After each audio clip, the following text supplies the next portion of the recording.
Welcome to Aliens Dark Tales. Do not watch these stories alone. The Abduction of Claire Richardson. Idaho, 1927. A case that was never supposed to exist.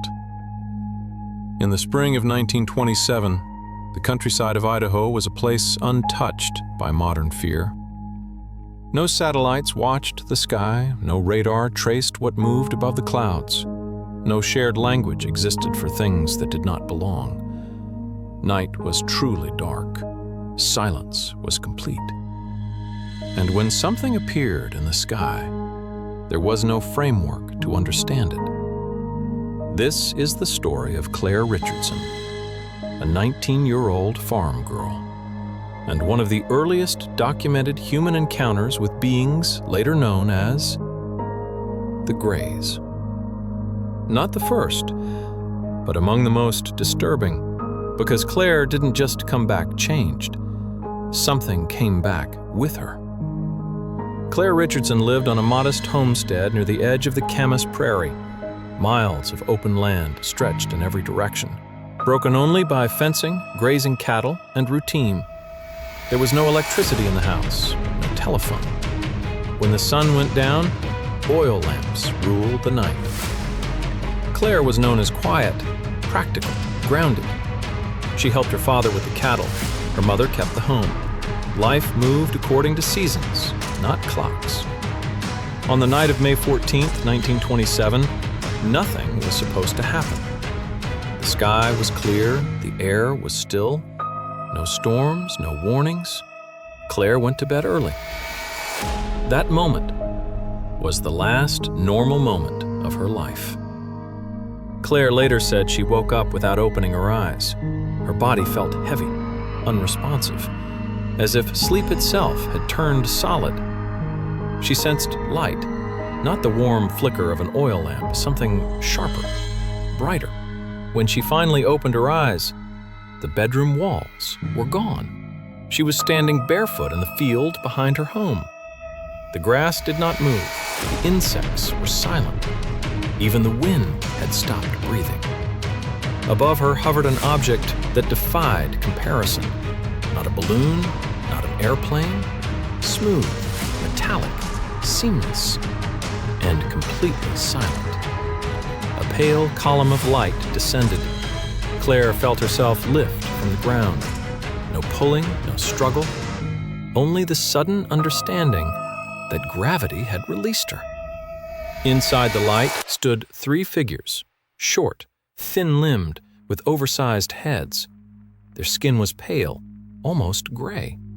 Their eyes were completely black, no whites, no pupils, just endless dark. They did not walk, they glided. Claire never screamed. She couldn't. Later, she said the terror didn't come from their appearance. It came from certainty. The certainty that they had done this before, many times, to many others, and that she was not special, only selected. When Claire became aware again, she was inside a space that felt wrong. The walls curved inward, but the room felt impossibly large. No doors, no windows.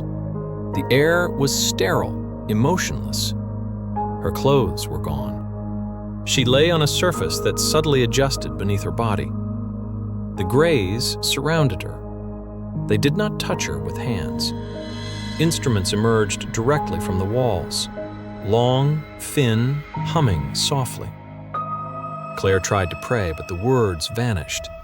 Then something entered her mind. Not a voice, not language. A command. Do not resist. They examined her eyes, her mouth, her abdomen. She felt pain, but distant, as if fear itself had been turned down. One Grey moved closer, its face inches from hers. And Claire realized something that haunted her forever. It wasn't studying her body. It was studying her fear, her obedience, her reaction, as if fear itself was data. Then the room changed. The walls faded, and she felt it. another presence. Taller, thinner. Its existence pressed down on her chest. The Greys stopped when it moved. They waited. This being did not approach. It only watched. And Claire understood without being told. The Greys were not in control. They were assistants. And she was useful. The tall being tilted its head. The Greys resumed. Pressure deep inside her abdomen, a sensation that did not belong. Then darkness. The final thought was not her own. This one will remember. Claire was found at dawn, 3 miles from her home, barefoot, her dress torn. No footprints, no struggle. Her father said she didn't recognize him. Her eyes followed something above the horizon. Her first sounds were not English, monotone, rhythmic, not human. Claire never recovered. She screamed in her sleep, dreamed of white wounds, black eyes. Animals avoided her. Compasses failed near her body. Doctors found scars, perfectly symmetrical, impossible to explain. She became pregnant. There was no father. After 3 months, the pregnancy vanished. No blood, no loss, only absence. On October 3rd, 1927, a light returned, silent, hovering. Claire walked into the field willingly. Her mother screamed. Her father fired. Witnesses said the bullets stopped midair, then fell. Claire turned back once and smiled. She was never seen again. But the story didn't end there. Decades later, abductees described a woman, human, emotionless, a caretaker.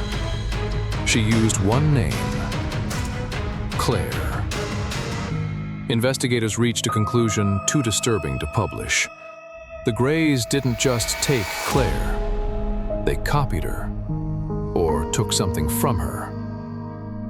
A daughter, raised elsewhere, neither fully human nor alien.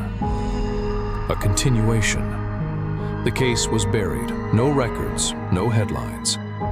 Yet the pattern repeats. The same beings, the same procedures, the same eyes. So ask yourself, if this was already perfected in 1927, how long had they been preparing before that? And how many others never returned because something else came back instead? This file is only one of many.